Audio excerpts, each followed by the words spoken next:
Hello friends, welcome to truth of physics. आज की इस वीडियो में मैं बहुत ही इंपॉर्टेंट एक चीज डिस्कस करूंगा, that is what is unitary transformation.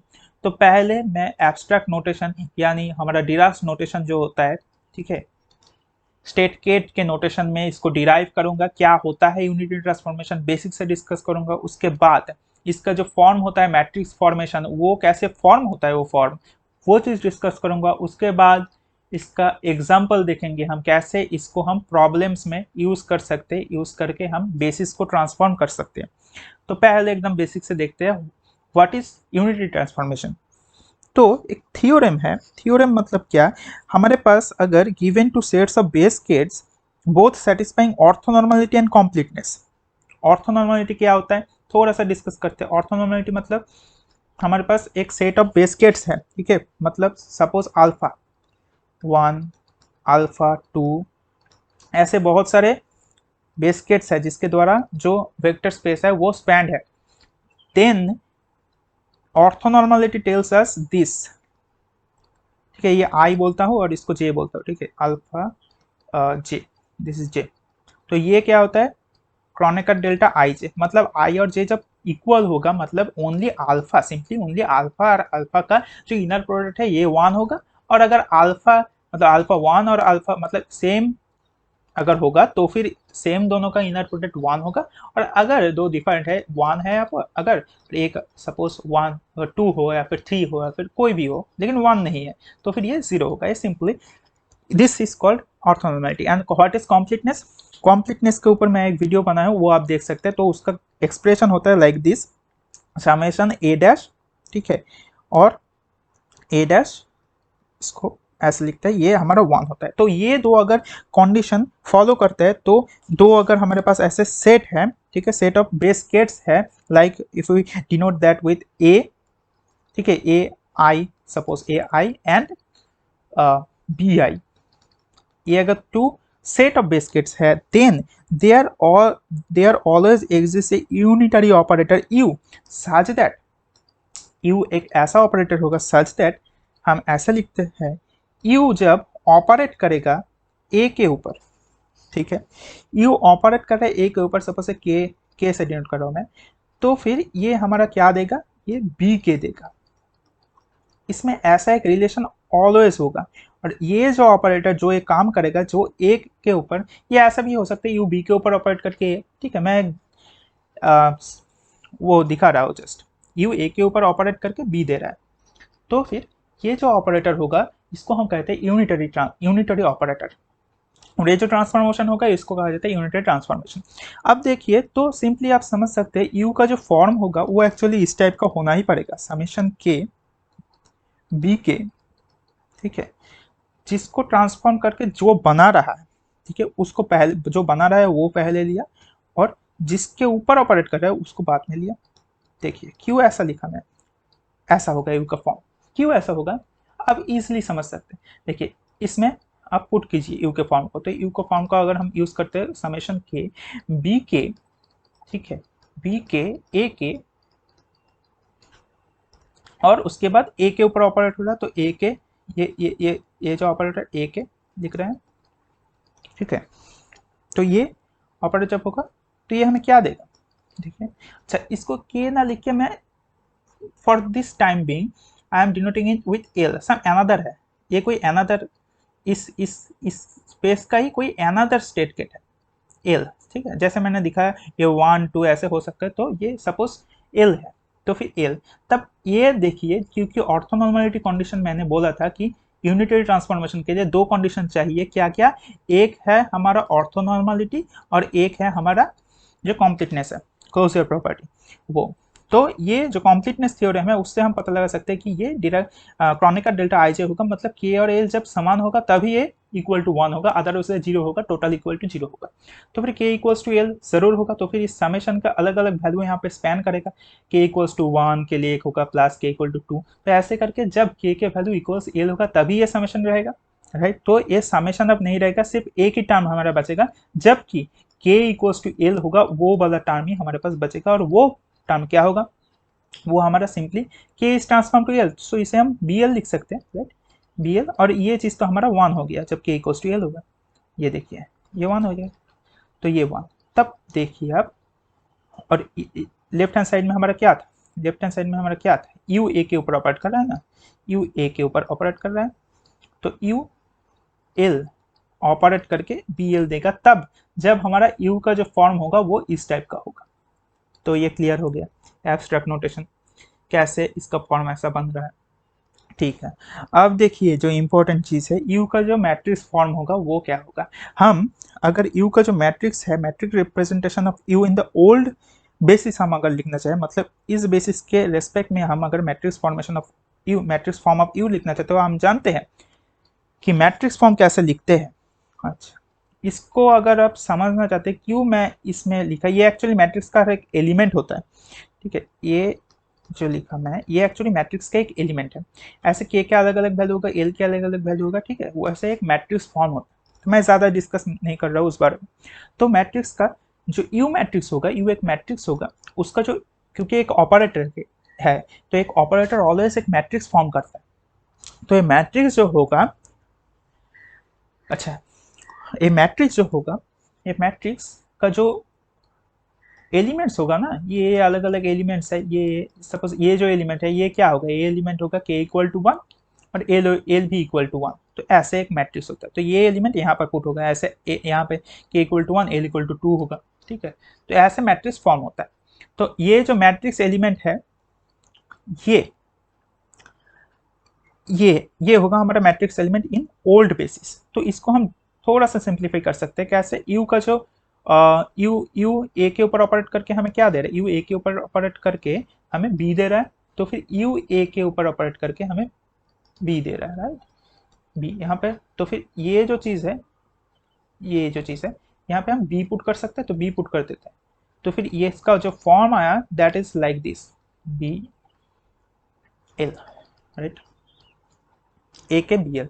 तो this is very much important, very important है ये एक्चुअली यूनिटरी ऑपरेटर का जो मैट्रिक्स फॉर्म है उसका एलिमेंट्स है। अब अब अब हम, ठीक है, अब हम देखते हैं एक एग्जांपल जिससे आपको एक क्लियर अंडरस्टैंडिंग होगा। अच्छा, उसके पहले उसके पहले और एक वेरी इंपॉर्टेंट चीज़ है, दैट इज हम कोई भी एक अगर मैट्रिक्स है हमारे पास इन द ओल्ड बेसिस, ठीक है, कोई भी अगर हम मैट्रिक्स को लिखते हैं तो फिर उस मैट्रिक्स को हमें बेसिस के रेस्पेक्ट में ही हमेशा लिखना पड़ता है। जैसे यहाँ पर ए बेसिस के रेस्पेक्ट में इस मैट्रिक्स के एलिमेंट्स को हम लिख रहे हैं, ऐसे हम मैट्रिक्स के एलिमेंट को बी जो नया हुआ हमारा जो ट्रांसफॉर्म्ड हुआ ना, ये जो ट्रांसफॉर्म्ड हुआ, ये जो ट्रांसफॉर्म्ड हमारे पास केट हुआ, ट्रांसफॉर्म हमारे पास बेस केट्स हुआ बी एल, इसके रेस्पेक्ट में भी हम इसे फॉर्म कर सकते हैं मैट्रिक्स को, राइट। ऐसे ही हम और एक अलग एक मैट्रिक्स लेते हैं, एक्स सपोज अलग एक मैट्रिक्स है, इसको हम न्यू बेसिस के रेस्पेक्ट में लिखते हैं। तो ये बेसिस और हमारे पास जो हम इसे ओल्ड बेसिस के रेस्पेक्ट में भी लिख सकते हैं, राइट। ये के नहीं होगा, मतलब के होना ही आवश्यक नहीं है, डायगोनल एलिमेंट्स को रिप्रेजेंट कर रही है, तो ये एल भी लिख सकते हैं।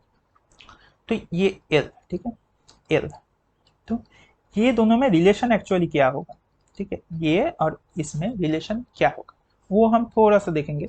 यहाँ पर बहुत ही सिंपल है और इसको ही हम यूज करेंगे, यूज करके प्रॉब्लम करेंगे जिससे आप समझ सकते हैं। देखिए हम यहाँ पे अब लगाएंगे क्लोजर प्रॉपर्टी, कॉम्प्लीटनेस थ्योरम, ठीक है।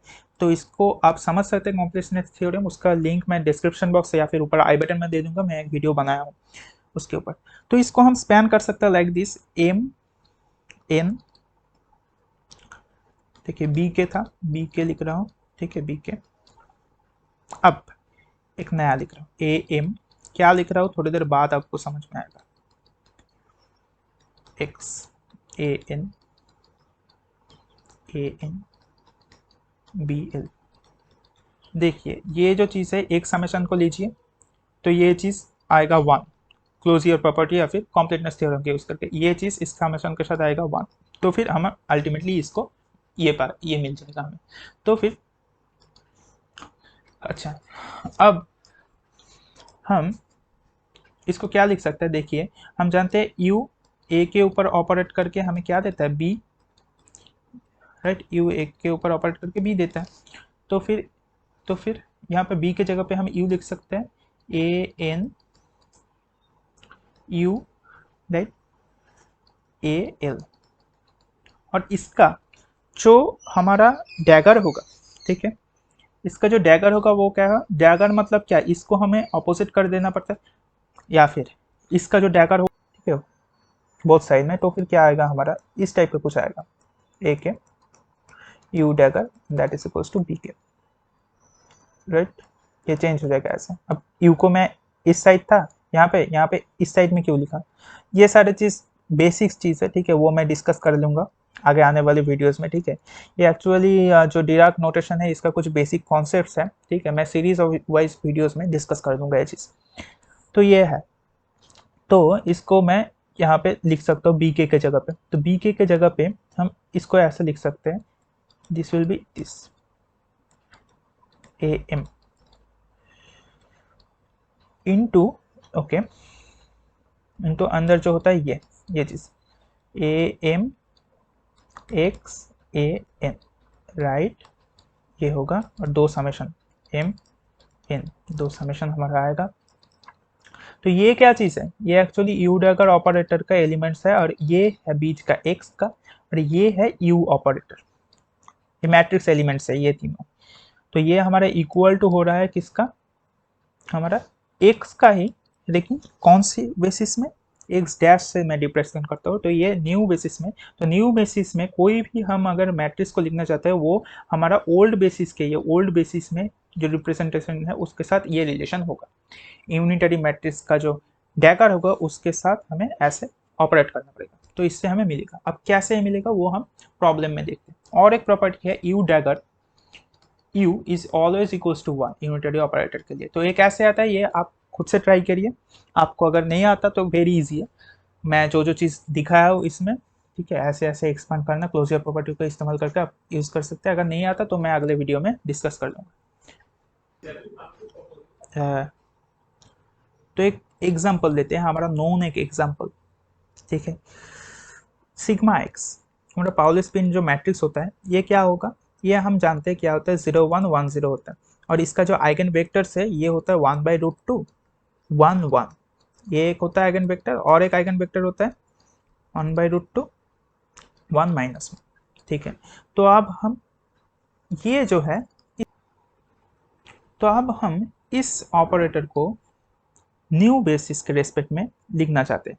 न्यू बेसिस क्या है हमारा, न्यू ऑर्थोनॉर्मल बेसिस है ये बेसिस के रेस्पेक्ट में हम लिखना चाहते हैं। तो कैसे लिखेंगे, तो इसके लिए हम जानते हैं कि यूनिटरी ऑपरेटर हमें इस्तेमाल करना पड़ेगा, और कोई भी ऑपरेटर को हम न्यू ऑपरेटर, मतलब कोई भी ऑपरेटर को न्यू बेस में अगर रिप्रेजेंट करना चाहते हैं, वो हमारा इक्वल टू होता है ऐसे। तो हमें पहले क्या करना पड़ेगा, यूनिटरी ऑपरेटर को फॉर्म करना पड़ेगा, यूनिटरी मैट्रिक्स को फॉर्म करना पड़ेगा। तो यूनिटरी मैट्रिक्स क्या होता है, देखिए यूनिटरी मैट्रिक्स हमारा होता है 1 तो यहाँ पे क्या होगा, ओल्ड, देखिए एलिमेंट्स क्या था यूनिटरी मैट्रिक्स का, ये था हमारे यूनिटरी मैट्रिक्स का एलिमेंट्स, सॉरी ये नहीं था, कहाँ गया, ये था हमारा यूनिटरी मैट्रिक्स का एलिमेंट्स। ओल्ड जो बेस केट था उसका केट इनटू, और उसके साथ जो न्यू केट था, न्यू जो केट था बेस केट उसका, मतलब ए के बी एल, ये था एलिमेंट्स। मतलब हर एक एलिमेंट क्या होगा, ये पहला एलिमेंट क्या होगा, देखिए ये था ओल्ड, ये था ओल्ड, ये A1 है, A1, ठीक है, A1 ये है, ये केट में है, इसको बड़ा करने के लिए हमें इसे हॉरिजॉन्टल में लिखना पड़ेगा, मतलब हमें इसे रो मैट्रिक्स में लिखना पड़ेगा, ठीक है। ये ऐसे ही A2 है, सिमिलरली ये भी B1 और B2 है,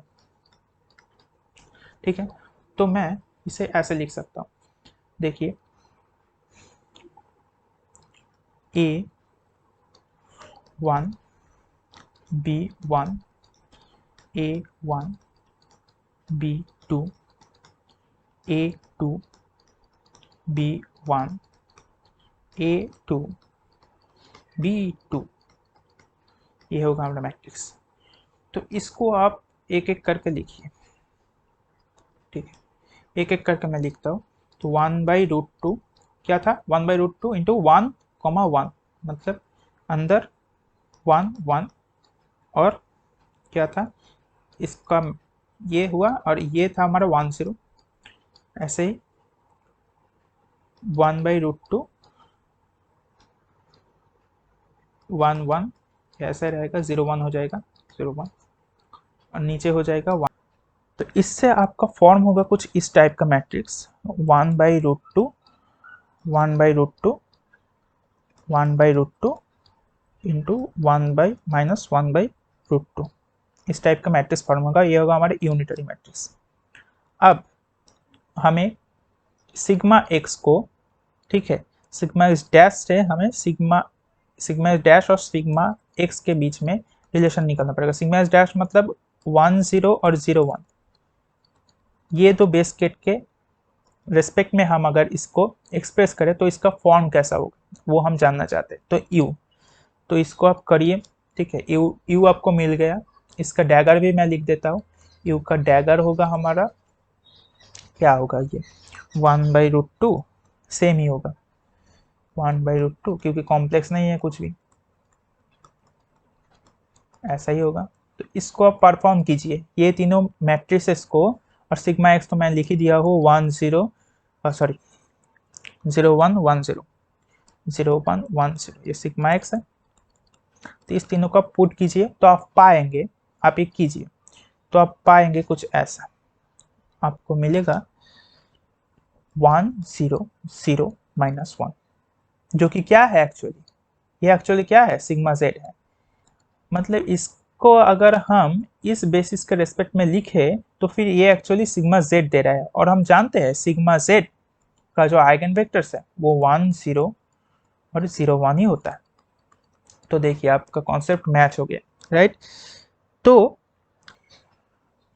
तो So I hope that you have understood the concepts, that how you can use the unitary operator and what is actually unitary transformation and how you can apply these things. Okay, so if you have any doubt then you can comment below, and in the upcoming videos I will also discuss very important and very conceptual things of quantum mechanics and also the other topics of physics. So make sure you have subscribed this channel and share this video with your friends. So take care of yourself and thanks for watching.